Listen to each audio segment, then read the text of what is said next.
That veteran leadership, and very appreciative that it was, wasn't as big a crowd as the other night, but there was really good enthusiasm. The students that came out, I appreciate very much, and we're on to the next game.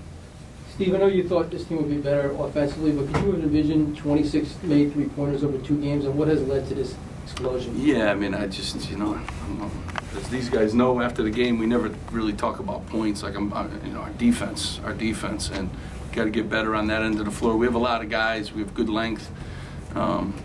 Gene has worked hard.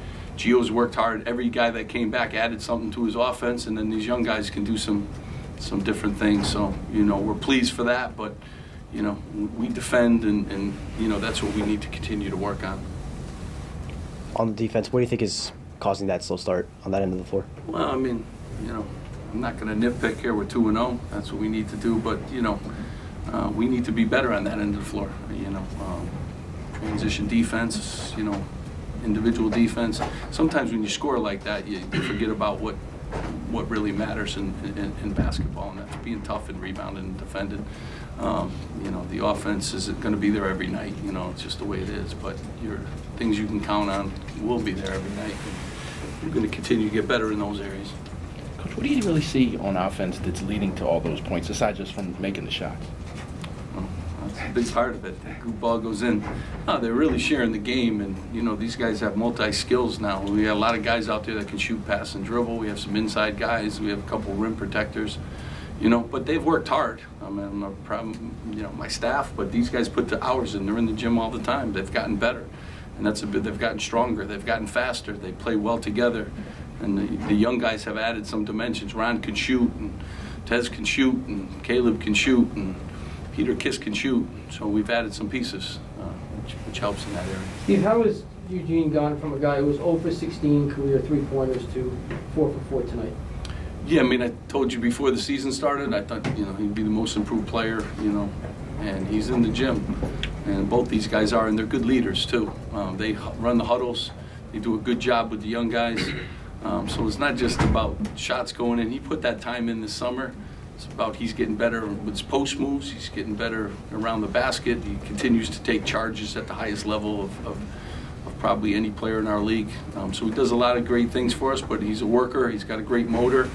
Practices hard, both these guys, every day. So really, when you practice that way, you're going to get better. What did you think of Issa? 4 for 6 from 3, looked comfortable, got inside a couple times. Yeah, I mean, Issa's gotten better too. So, Issa's a guy we really count on, and he defends too. So things you don't read in the box score, Issa does. When you watch film, you really appreciate, some of the intangibles that he gives us. And these guys, too, give us some intangibles you don't see on the box score. But Issa's gotten better. He puts it down a little bit. He can shoot the ball. He's a post-up guy. He's a problem, and he's gained a lot of weight since his freshman year, which has helped him. Pleased with his development.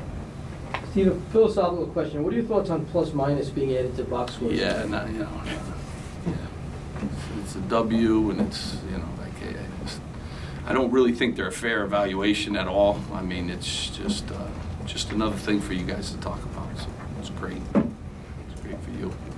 The plus-minus is 2-0. That's what we talk about, and how many points the other team scored. And that's what we're concerned with, and we love the fact that we're assisting like crazy. We're getting assists, so we're sharing the game. You won't consider plus-minus at all during the course of the season? Yeah, I mean, you consider everything when, people give it, but I consider what I see in practice. I consider what I see on the film. There's some great stuff that comes out of that, gives more people to talk about, but there's other things that I dive in for loose balls, charges. I like consider those things a lot more than if you're on the court at the right time and you go on a run. Eugene, can you talk about how you developed that three-point shot? Just putting the time in. During the summer, I worked on it a lot when I went back home. Just my trainer and just having the confidence, just me sitting out my family and just them having the confidence in me and telling me to shoot it, don't be scared, just let it fly. And coming back here and shooting with Gio, Issa, and Peter and challenging them before practice every day. So, yeah, just getting more confidence. Steve, you said you're on to the next game. It's going to be a pretty big one. It's going to be a whole week of excitement and hype about this game. How do you handle that for the players? Yeah, you know, I mean, we got 6 newcomers, so they'll be ready to play, and we got some time to prepare. So, you know, I'm excited. They'll be excited. Hopefully, the rack is packed, and our students come out and make it a great environment. Because I know these guys play better when we have those kind of environments. So that's, you know, that's what we're looking forward to, and we'll start preparing as soon as I leave the mic here. More questions? Thank you, everyone. All right.